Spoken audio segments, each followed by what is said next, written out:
Mufasa the Lion King has been out for a while and just came to Disney Plus this week, but I still haven't seen it. Haven't seen the music videos, except I've always wanted a brother, been avoiding all the clips the algorithm tries to show me, and even changed my phone wallpaper in preparation. Here's why. I'm going to rewrite the movie without ever seeing it. I call it a pre-rewrite in my file paths. Hello, I'm Enicio, a high school art student, learning how art and technology are used to tell impactful stories. Let's get into it. We know from promo materials that the story of Mufasa and Scar, originally called Taka, is told in flashbacks to Simba's daughter, Kiara. The name Taka metaphorically relates Scar to Mufasa and Simba, and this prequel takes place technically after the first Lion King film, whether you prefer the 1994 or the 2019 canon. But regardless of canon, in this video, I'll speak of my predictions as though they actually happened, just for clarity's sake. I expect the theme of the film is searching for a place of perfection. It outwardly seems that immortal perfection has been reached during Simba's kingdom, as sung in the beginning of the film. Imagine a kingdom, not a dream. Someday we'll go. Milele is Swahili for forever. Throughout the film, there are interruptions and comments from Kiara, Timon, and Pumbaa, with periodic narration from Rafiki. Young Prince Taka is growing up in a small lion pride with strict rules when he finds Mufasa drifting in the aftermath of a flood. Hello, what's your name?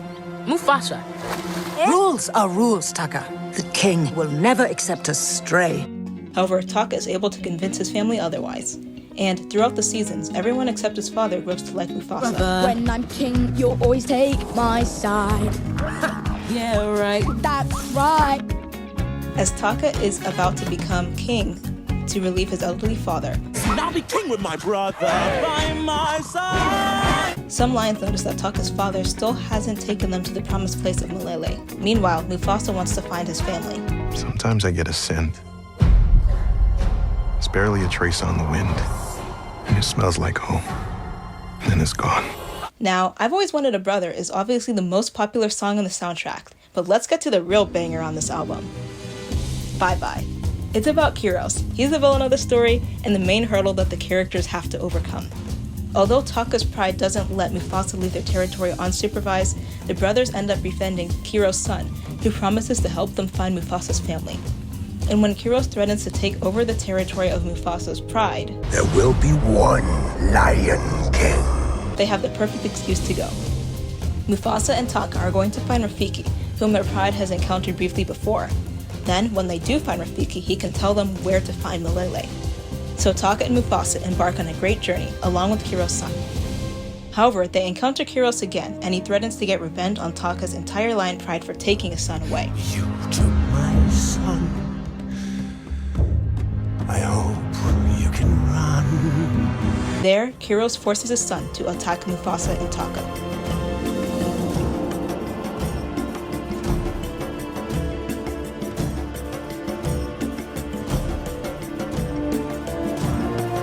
As they try to escape, Kiros' son drowns in the process, and now Kiros is very angry. I'm gonna be the last thing you see before you go. Bye bye. Having lost their guide, Taka and Mufasa have no idea where they were going. Searching aimlessly, they encounter Sarabi and Zazu, Sarabi's bird guide. Taka likes Sarabi and wants her to co-reign with him when they return home, but she actually likes Mufasa. Tell me it's you, I know it's you. Say it again, tell me I'll always be with you. Zazu flies across the land to find Rafiki, who then leads the group through the mountains and the ice caves. They're getting closer to their goals of finding both Mufasa's family and Milele.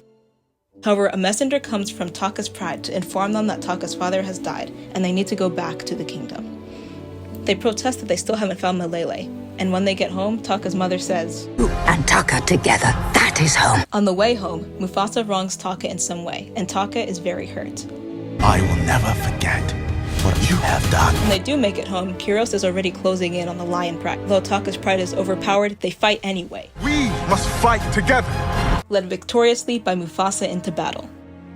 Afterwards, however, Taka tries to make up with Mufasa, but a coincidence makes it seem that Mufasa did not want to apologize to him. I'm here to protect you, my brother. From there on out, when Mufasa is crowned king instead of Taka, who is condemned for having drowned Kiros' son, Taka vows his revenge. What would they say? Father is gone, not before giving me strength to go on. As time goes on, Mufasa begins to doubt himself as king, but his new friends, Sarabi, Zazu, and Rafiki, guide him in the right direction. In the end of the story, we have a bit of sad foreshadowing. I have a brother no longer. Taka renounces Mufasa as his brother and silently plans his revenge instead of talking to him. But the closing image of this movie is that Mufasa expresses his wish to find Malele someday. You have beauty shots of Mufasa and Sarabi, animals and landscapes, and a joke from Zazu. Rafiki prophesies that the earth will shake. This is fulfilled years later when Simba defeats Scar, as the audience will notice. Thanks for listening. But here's one more thing. The movie is 2 hours long. Is the whole thing really going to be about defeating Kiros?